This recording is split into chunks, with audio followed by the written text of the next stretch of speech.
그런 우리 앞에 놓여진 있는 두 길이라는 그런 제목으로 하나님의 은혜를 나누고자 합니다.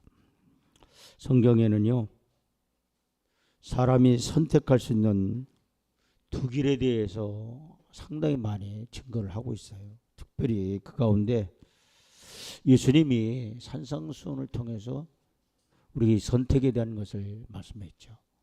생명의 길, 사망의 길. 이 생명의 길을 너희들이 선택할 것이냐 아니면 사망의 길을 선택할 것이냐. 그러면서 예수님이 하신 말씀이 좁은 문에 대한 말씀을 하셨고 넓은 문에 대한 말씀을 했습니다. 좁은 길에 대해서 예수님 말씀하셨고 또 넓은 길에 대해서 말씀을 하셨어요. 예수님이 하신 말씀 가운데 넓은 문, 이 넓은 길, 많은 사람들이 찾는다라는 거죠. 넓잖아요. 그래서 좁은 문과 좁은 길은 찾는 이가 그 길이 협착하다 보니까 찾는 이 적다라고 이렇게 예수님 말씀했어요. 그러나 넓은 문과 넓은 길은 어떤 길이냐? 멸망길이라는 거예요. 그러나 사람이 찾지 않는 좁은 문과 좁은 길은 영생의 길, 생명의 길이다. 이렇게 말씀을 하고 있습니다. 핵심은 우리가 뭘 택하느냐가 중요한 거죠. 여러분, 사람 다 선택하며 살아요. 내가 영생을 택할 것이냐 아니면 사망을 택할 것이냐, 멸망을 택할 것이냐. 주어지는 것은 우리에게 주어져 있다라는 거예요.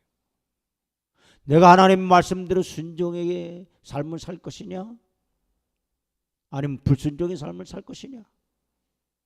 누구에게 달려 있어요? 내게 달려 있는 거예요. 학생들도요, 내가 열심히 공부할 것이냐 그냥 땡땡이 치면서 살 것이냐. 그건 본인에게 달려 있는 거예요. 우리 신앙도 마찬가지. 내가 열심을 품고 하나님을 사랑하며 하나님 말씀대로 내가 살 것이냐 아니면 그렇지 않을 것이냐.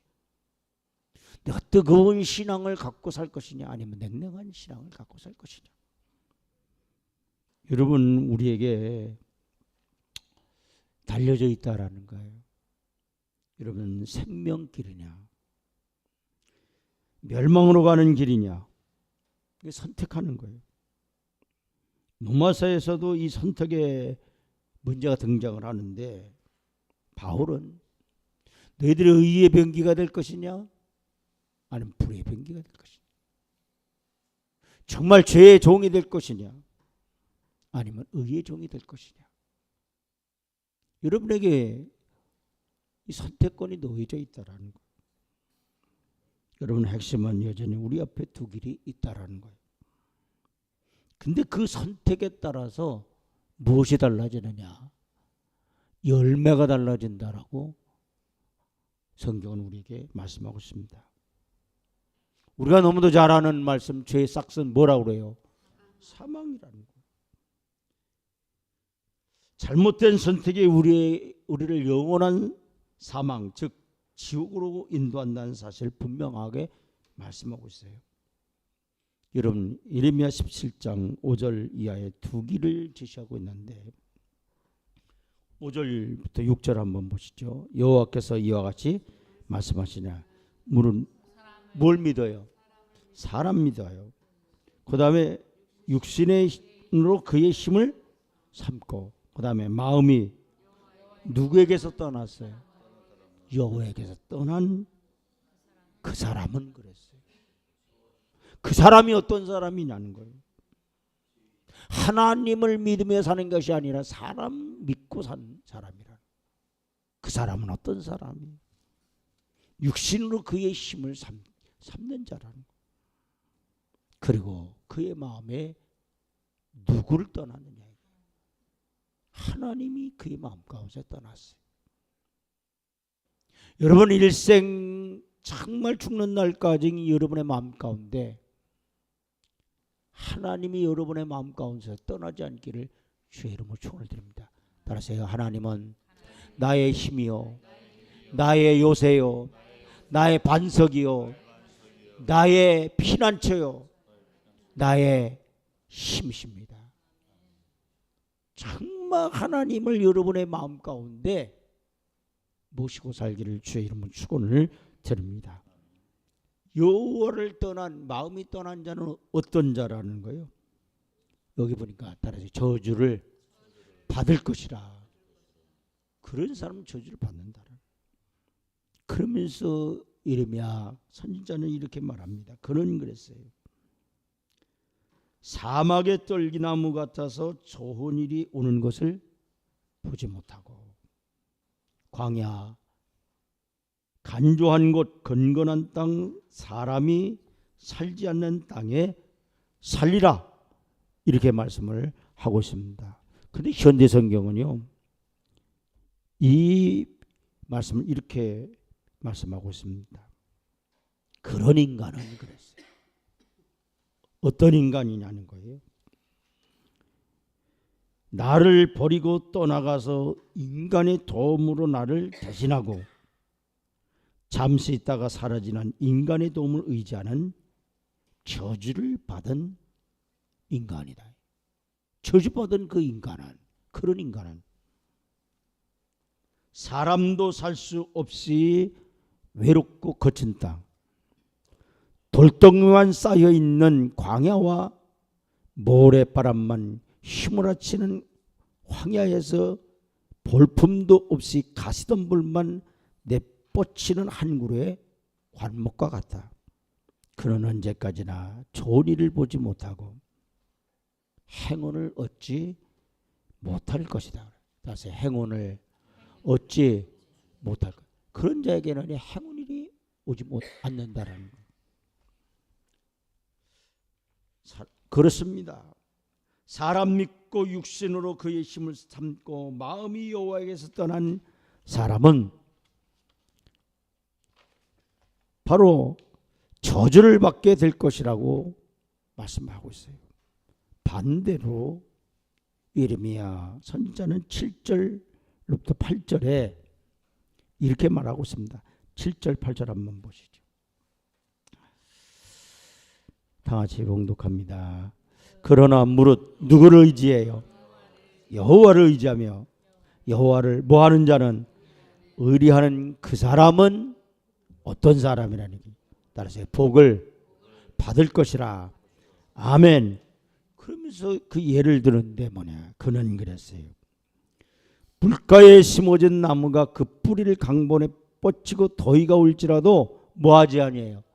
두려워하지 않으며 그 잎이 청청하며 가무는 해도 무엇이 없어요? 걱정이 없어요. 결실 그치지 아니함 같으리라. 내년에 저희 교회의 표가 어떤 표를 제가 표를 삼았냐면, 따라서 물된 동산, 같은 삶, 같은 해. 그래서 정말 근심이 없는, 그런 걱정이 없는 그런 삶을 살았으면 좋겠다 하는 생각을 가지고, 다시 물된 동산 같은 삶이 되게 하옵소서. 이 물된 동산은요, 이 강변에 뿌리를 깊이 대기 때문에 가뭄이 와도 두려울 것이 없다, 걱정이 없다. 여러분의 인생의 뿌리를 어디에다 깊이 박아야 되느냐 말로, 하나님께 깊이 여러분의 인생에 뿌리를 박기를 주의 이름으로 축원을 드립니다. 현대 성경을 통해서 7절 8절에 이렇게 말하고 있습니다. 그러나 나 여호와만을 의지하는 자에게는 틀림없이, 따라서 좋은 때가 온다. 어떤 때가 온다라는 거예요? 좋은 때가 온다라는. 누구를 의지하는 자에게? 하나님을 의지하는 자에게는 따라서 좋은 때가 온다. 아멘. 이 말씀 붙잡기를 주의 이름으로 축원을 드립니다. 따라서 내게 좋은 때가 온다. 그러려면 내가 누구 의지하고 살아야 돼요? 하나님 의지하고 살아야 돼요. 아멘. 그러면서 그 앞에 이렇게 말하고 있어요. 틀림없이 좋은 때가 오는데 틀림이 없이 좋은 때가 온다라는 거예요. 여러분 정말 하나님 의지하고 살아가는 여러분에게 틀림없이 좋은 때가 올 줄로 믿습니다. 그에게는 분명히 복을 받을 때가 온다 그랬어요. 그래서 분명히 복을 받을 때가 온다. 아멘. 하나님 의지하고 살면 틀림없이 좋은 때가 올 뿐만 아니라 분명히 복을 받을 때가 온다라고 성경은 말씀하고 있어요. 그러면서 이렇게 말합니다. 그는 물된 동산에서 자라는 과일나무 같다. 아무리 가물어도 그는 수로를 향하여 뿌리를 내뻗을 수가 있다. 길고 지루한 가뭄도 무섭지 않고 여름철의 떼약볕도 두렵지 않다. 그 나무의 잎사귀는 언제나 푸르고 싱싱하다. 오랫동안 비가 내리지 않아도 전혀 고통스러울 것이 없고 여전히 열매를 맺으며 무성할 것이다. 아멘.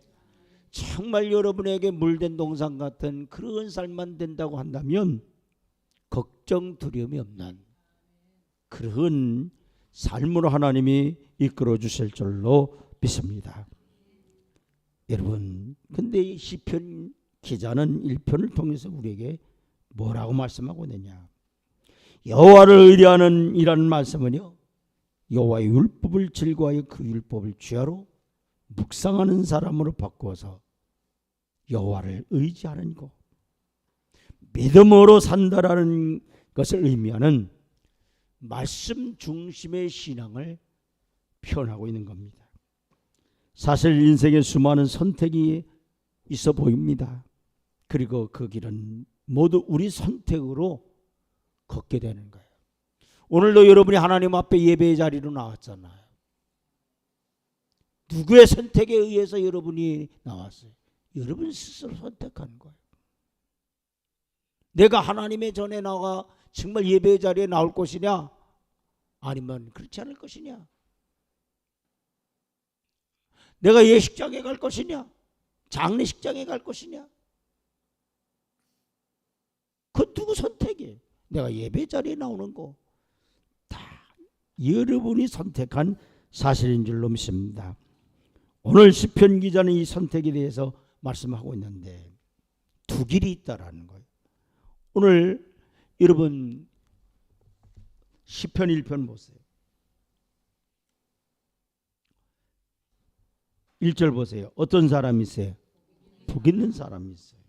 그렇죠? 그러나 여러분 4절 보세요. 뭐라고 써 있습니까? 악인은 그랬어요. 6절 보세요. 무릇 의인의 길은 그랬어요. 그 다음에 악인의 길은 그랬어요. 시편 기자는 복 있는 자가 있고 악인이 있다라는 거예요. 의인의 길이 있고 악인의 길이 있다라는 거예요. 그러면서 이 시편 기자가 하나는 생명의 길이고 하나는 죽음의 길이다라는 거예요. 이 시편 전체의 표지판 역할을 하는 1편의 역할은 모든 시편을 여행하는 성도들이 복 있는 사람의 길을 선택하기를 원한다라는 거예요. 그래서 나머지 시편 149편의 문 역할을 하고 있는 거예요. 이 선택밖에 없다라는 것을 기억하면서 시편을 읽으라는 의미입니다. 우리는 매일 이 선택의 기로에 서서 살고 있다는 것을 기억을 해야 돼요. 그냥 예수 믿었기 때문에 당연하게 나는 구원받을 것이고 천국을 상속받게 될 것이라는 막연한 믿음이 이 선택에서 자꾸 넓은 길을 선택하게 만든다는 거예요. 그리고 이 선택이 일상이 되고 그 다음에 인생이 될 때 그는 나의 의인은 믿음으로 말미암아 살리라는 말씀과 다른 인생을 살게 될 겁니다. 그래서 오늘 선택을 잘해야 돼요. 오늘 복 있는 사람의 선택을 해야 할 줄로 믿습니다. 첫째로 우리가 생각해 볼 수 있는 것은 1절부터 3절은 어떤 말씀입니까? 복 있는 사람의 길이 무엇이냐라는 것을 말씀하고 있어요. 여러분 시편 1편 1절부터 3절 한번 보시죠. 복 있는 사람은 악인들의 뭐를요? 꾀를 따르지 않아요. 그 다음에 죄인의 길에 서지 아니에요. 그 다음에 오만한 자리에 앉지 않아요. 그러면 이 사람은 어떤 삶을 사느냐? 오직 그랬어요. 여호와의 율법을 뭐예요? 즐거워요. 그의 율법을 주여로 뭐한다? 묵상하는도다. 그랬더니 그에게는 어떤 일이 벌어지느냐? 그는 그랬어요. 그가 어떤 1절 2절의 말씀 1절은 이렇게 살지 않는 거죠. 그 다음에 2절은 어떻게 해요? 하나님의 율법을 즐거워하고 그 율법을 주여로 묵상하며 살아가는 자죠. 그는 그랬어요. 시냇가에 심은 나무가 철을 따라 뭘 맺어요? 열매를 맺어요. 그 잎사귀가 마르지 아니함 같으니 그가 하는 모든 일이 따라서 다 형통하리로다. 아멘. 내가 복 있는 자가 된다고 한다면 이런 일들이 벌어진다는 거. 근데 우선 우리는 복 있는 사람이란 말의 의미부터 정확하게 파악을 해야 합니다. 이런 이 복 있는 사람은요 어떤 자냐? 아스렌인데 이 히브리어로는요 엄청난 행복을 소유한 자에 따라서 엄청난 행복을 소유한 자. 행복을 소유했는데도 조그만 행복을 소유한 게 아니에요. 엄청난 행복을 소유했다는. 그러면서 또 이런 뜻이 있어요. 따라서 최고의 행복을 누리는 자. 정말 복 있는 사람은 엄청난 행복을 소유할 뿐만 아니라 그 최고의 행복을 누리는 자가 바로 복 있는 자다. 이렇게 말하고 있어요. 예수님은 팔복을 통해서 우리는 복 있는 자를 어떻게 말씀하고 있느냐? 영어 성경도 행복한 자라 그러죠. 여러분 행복한 자가 되기를 주의 이름으로 축원드립니다. 어떤 자가 행복한 자냐 말이에요. 하나님 의지하고 하나님 말씀을 즐거워하고 하나님 말씀대로 살아가는 자에게 하나님이 너는 어떤 자냐? 행복한 자다. 아멘. 그 히브리어로 이 아슈레라 그러잖아요. 아슈레. 여러분 아슈레의 복을 받기를 주의 이름으로 축원합니다. 복이라는 게 히브리어는 아슈레. 여러분에게 아슈레의 복이 있기를 주의 이름으로 축원을 드립니다. 정말 그래서 여러분의 마음이 정말 행복해야 돼요.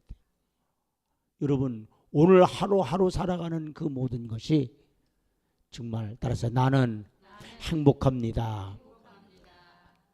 그 윤항기 목사님이 그 지은 그 사실 복음서 같죠. 근데 나는 행복합니다. 진짜 여러분 행복하기를 주의 이름으로 축원합니다. 내 삶이 너무 힘들어. 난 불행해. 난 지옥 같아. 내 삶이 정말 너무 힘들어.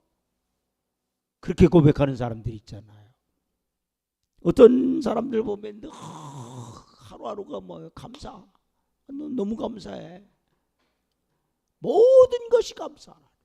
다 은혜죠. 행복해. 정말 행복을 누리며 사는 그런 여러분 되기를 주의 축원을 드립니다. 이 시편 기자는 히브리어 알파벳이요. 그 첫 자음으로 시작해서요. 마지막 자음으로 이게 시편 1편은 그렇게 끝을 맺고 있다고 해요. 이것은 무슨 얘기냐? 인생의 시작과 끝이라는 의미를 담고자 하는 의도된 표현인데 우선 복 있는 사람이 해야 할 그런 선택이 뭐냐? 세 가지를 얘기하고 있어요. 따르지 말라. 옛날 성경은 쫓지 말라는. 그 다음에 서고 그랬어요. 그 다음에 앉지 않는 것. 이 점진성은 죄가 어떻게 우리 안에 자라가는가를 보여주는 단서가 돼요. 처음부터 털썩 주저앉아 죄를 범하는 사람은 없어요. 그래서 성경은 이렇게 얘기하고 있어요. 따라서 악인의 꾀를 쫓지 마라. 아멘. 어떤 꾀를 쫓지 말라는 거예요. 악인의 꾀를 쫓지 말라는. 이 얘기는 이런 얘기예요. 그 꾀라는 거는요, 자기의 지혜로 살지 말라는 거예요. 여러분, 대부분 사람들이 이 머리를 돌려요. 자꾸 이 꾀로 살려고 한단 말이에요. 여러분, 우리는 내 재주, 내 지혜로 살아가는 게 아니에요. 꾀로 살아가는 게 아니에요. 꾀돌이가 되면 안 돼. 정말 하나님의 말씀대로 살아가기를 주의 이름 축원을 드립니다. 그럼 악인의 꾀를 쫓지 않는다라는 것은 무슨 얘기냐? 하나님 없이 살아가는 사람들의 세속적 철학과 인본주의적 가치입니다. 육체와 마음이 원하는 대로 살아가는 속삭임. 인간이 모두 우주의 중심이라는 인본주의 사고방식. 그런데 이런 데서 살지 말라는. 그래서 따라서 생각이 바뀌면 인생이 바뀐다. 그러므로 복 있는 사람의 선택은 생각부터 악인의 꾀를 따르지 아니해야 될 줄로 믿습니다. 그리고 성경은 이렇게 얘기해요. 구체적인 행동으로 따르세요. 죄인의 길에 서지 말라. 어디에 서지 말라는 거예요? 죄인의 길에 서지 말라는 거예요. 육체와 마음이 원하는 대로 살아가는 것, 이게 육신의 정욕이에요. 서지 않는다라는 말은요, 쫓는 것보다 더 구체적이에요. 선다라는 것은 이런 얘기예요. 따라서요, 머문다. 어떤 의미가 있느냐? 머문다라는 의미가 있어요. 쫓다 보면 머물게 마련해. 그리고 오만한 자리에 앉지 말아라. 이렇게 말하고 있습니다. 여러분, 이 오만한 자리에 앉지 않는다. 이 오만한 자에 앉지 않는다라는 것은 이런 얘기예요. 하나님을 등지는 자. 이게 오만한 자는 어떤 자냐? 하나님을 등지는 자예요. 하나님을 등지는 그런 인생을 살지를 말아야 된다라는 거예요. 여러분, 하나님을 등지고 살지 않기를 주의 이름으로 축원합니다. 하나님은 어떻게 대면하고 살아야 됩니다. 분이엘과 같은 그런 역사가 여러분에게 있기를 바랍니다. 그러려면 어떻게 되냐? 무엇이 필요하냐 이게요. 반드시 필요한 것이 말씀의 거울인 줄로 믿습니다. 기준이 있어야 쫓지 않을 거 아니에요. 분별할 수 있지 않겠습니까? 우리가 잘 아는 것처럼 여호와의 율법 즉 토라를 즐거워하여 주의로 묵상하는 사람이, 저는 이것이 복 있는 사람이 부정적인 것들을 하지 않게 하는 유일한 방법이라고 생각을 합니다. 그래서 오늘 2절 보세요. 다 같이 봉독합니다. 오직 여호와의 율법을 모하며 즐거워하여 그의 율법을 주야로 모하자 묵상하는다. 아멘. 첫째는 다시 여호와의 율법을 모하라. 즐거워하는 거예요. 아멘. 이런 말씀 읽고 그 말씀의 내용대로 살아가는 것을 기뻐하는 사람이 복 있는 사람인 줄로 믿습니다. 어려워도 즐거운 사람은 이겨내요. 그러나 즐겁지 않은 사람은 그 어떤 것도 할 수 없어요. 여호와의 율법을 배우고 알아가는 것이 즐거운 사람이 복 있는 사람이. 다시 확인하겠습니다. 여기 복 있는 사람은 행복 지수가 팍팍 올라간다는 말로 이해하셔도 돼요. 스스로 행복하다고 느끼는 상태를 말한다는 거예요.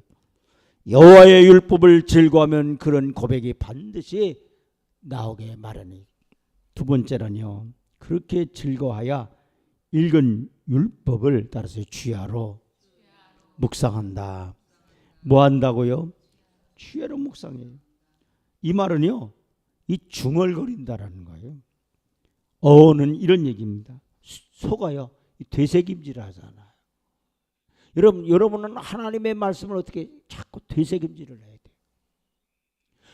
주의 종의 입술을 통해서 여러분에게 증거된 그 말씀을 어떻게 해요? 자꾸 한 주간 어떻게 되새김질을 해야 돼요. 여러분이 하나님 말씀을 읽었다 이게요. 그러면 그것을 어떻게 해요?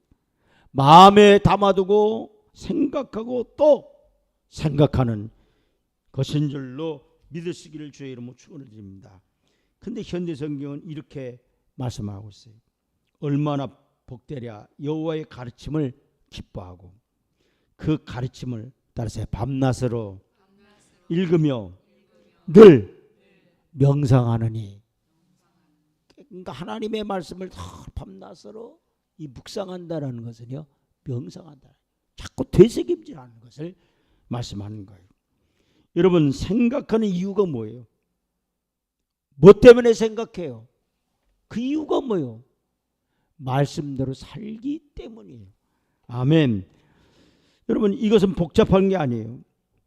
얼마나 이해했느냐 묻는 것도 아니에요.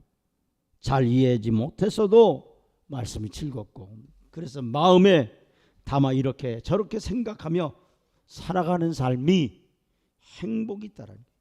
말씀대로 살려고 했으면 행복해진다는 거예요. 그래서 3절 보세요. 다 같이 봉독합니다. 그는 시냇가에 심은 나무가 철을 따라 열매를 맺으며 그 잎사이가 마르지 아니함 같이 그가 하는 모든 일이 다 형통하려다. 아멘. 시냇가에 심은 나무는 결국 2절 말씀을 다르게 표현하는 거예요. 말씀의 시내에 깊이 뿌리를 내리고 살아가는 성도의 생활을 지침하는 말씀이에요. 말씀에서 영적인 생명을 공급받는다라는 거예요. 매일 말씀을 즐거워하고 그 말씀을 죄로 묵상하는 사람은 영적 생활이 풍성해지는 겁니다. 열매도 풍성해지겠지요. 즐거운 때든지 형통할 때든지 슬퍼할 때든지 어려울 때든지 변함없이 영적으로 풍성한 삶을 살게 된다는 거예요. 하나님께서 그의 삶을 붙들어서 모든 것이 형통하게 하실 거예요. 우리는 복 있다라는 말씀의 의미를 시냇가에 심은 나무에게서 찾아야 할 줄로 믿습니다. 그 풍성함과 생동함이 바로 행복이란 말이에요. 말씀을 묵상하고 말씀대로 살기를 힘쓰는 사람이 매일 누리는 영적 축복을 얼마나 생동감 있게 표현하고 있는가 우리는 알아야 돼요. 이것이 선택이라는 사실을 이라는 말입니다. 우리는 우리네 인생 앞에 놓여 있는 두 길 가운데 생명의 길을 선택하는 삶을 살아야 합니다. 매일매일 말입니다. 그 매일이 인생이 되어 우리의 인생을 풍요롭게 행복하게 할 줄로 믿습니다. 주 안에서 누리는 행복이 그것이 진정한 복인 줄로 믿습니다. 마지막으로 이 시편 기자는요 악인의 길이 무엇이냐 4절부터 6절 말씀하고 있어요. 다 같이 봉독합니다. 악인들은 뭐하지 아니에요? 그렇지 않아요. 결실 맺지 못한다라는 게 무성하지 못하다라는 거예요. 그러면서 오직 그랬어요. 바람에 뭐와 같다? 나는 겨와 같다. 그러므로 악인들은 뭘 견디지 못해요? 심판을 견디지 못해요. 죄인들이 의인의 모임에 들지 못하리라. 그런데 6절 보세요. 의인의 길은 여호와께서 따라서 인정하시나 악인의 길은 망하리로다. 아멘. 악인은 그렇지 않다라는 거예요. 여러분 그렇지 않다라는 얘기는 뭐예요? 악인의 우리가 꾀를 따르지 않아야 되고 죄인의 길에 서지 않아야 되고 오만한 자리에 앉기를 즐거워하지 말아야 돼요. 여호와의 율법을 즐거워해 주로 묵상해야 돼요. 그런데 악인은 그렇게 살지 않는다라는 거예요. 말씀대로 살지 않는다라는 거예요. 믿음으로 살지 않는다라는 거예요. 그래서 그가 행복합니까? 그렇지 않다라는 거예요. 결국 그의 인생은 시편 기자는 뭐라고 그러냐? 바람에 따라서 나는 겨와 같다. 시냇가에 심은 나무처럼 시절을 쫓아 과실을 맺으며 그 잎사귀에 마르지 않은 그런 인생이 아니라는 거예요. 바람에 나는 겨와 같은 인생이 된다라는 거예요. 여러분, 시냇가에 심은 나무와 바람에 나는 겨와 얼마나 많은 인생의 차이가 있냐는 거예요. 여러분, 결국 겨라는 것은 이런 얘기예요. 불태워 없어지잖아요. 심판을 견디지 못해요. 여러분, 심판을 피할 수 없다라는 거예요. 그들이 잘못 살아온 모든 삶의 흔적들이 그들을 심판으로 인도할 겁니다. 그래서 의인의 회중에 들지 못한다는 거예요. 결국 6절에 인생이 선택할 수 있는 두 길, 즉 복 있는 사람의 길과 악인의 길에 대한 총평이 이어지는데 6절 보세요. 다 같이 봉독하면 무릇 의인의 길은 누가 인정해요? 여호와께서 인정하죠. 악인의 길은 망한다. 여러분, 하나님이 인정하시는 삶을 살기를 주의 이름으로 축원을 드립니다.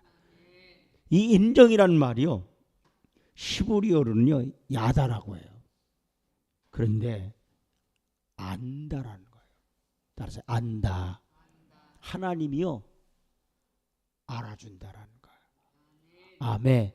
여러분이 정말 의인의 길을 살아간다면 하나님이 여러분을 알아주실 줄로 믿습니다. 근데 영어 성경에는 watch out으로 되어 있어요. 주목하다, 보살피다는 그런 뜻을 갖고 있어요. 하나님은 어떤 자에게 눈길을 떼지 않고 주목하느냐 말이에요. 어떤 자를 보살피느냐 말이에요. 의인의 길을 걸어가는 자에게 하나님 주목하세요. 하나님이 여러분의 삶을 정말 알아줄 뿐만 아니라 주목하는 그런 삶이 되길 바랍니다. 보살펴주는 삶이 되기를 주의 이름으로 축원을 드립니다. 그런데 악인의 길은 망한다고 했어요. 망한다라는 말은 뭐예요? 소멸을 위해 없어진다라는, 멸망으로 번역할 수도 있어요. 파멸을로 얘기할 수 있어요. 근데 현대 성경은요 더 명확하게 우리에게 얘기하고 있는데 이렇게 말하고 있어요. 못된 짓만 일삼은 사람은 그 흔적조차 남겨놓지 않으시겠다. 따라서 흔적조차 하나님 지워버리겠다는 거예요. 여러분의 인생의 모든 흔적을 하나님 다 지워버리겠다는 거예요. 여러분, 흔적조차 남지 않을 정도로 하나님이 철저하게 망하게 한다는 거예요. 오늘 우리는 악인의 길을 걸어갈 것이냐, 아니면 복된 삶을 살 것이냐, 그 길은 우리에게 달려있어요. 내게 놓여져 있다라는 거예요. 내가 생명의 길을 갈 것이냐, 사망 길을 갈 것이냐. 따라서 선택은 내 몫이다. 다 같이 기도합니다.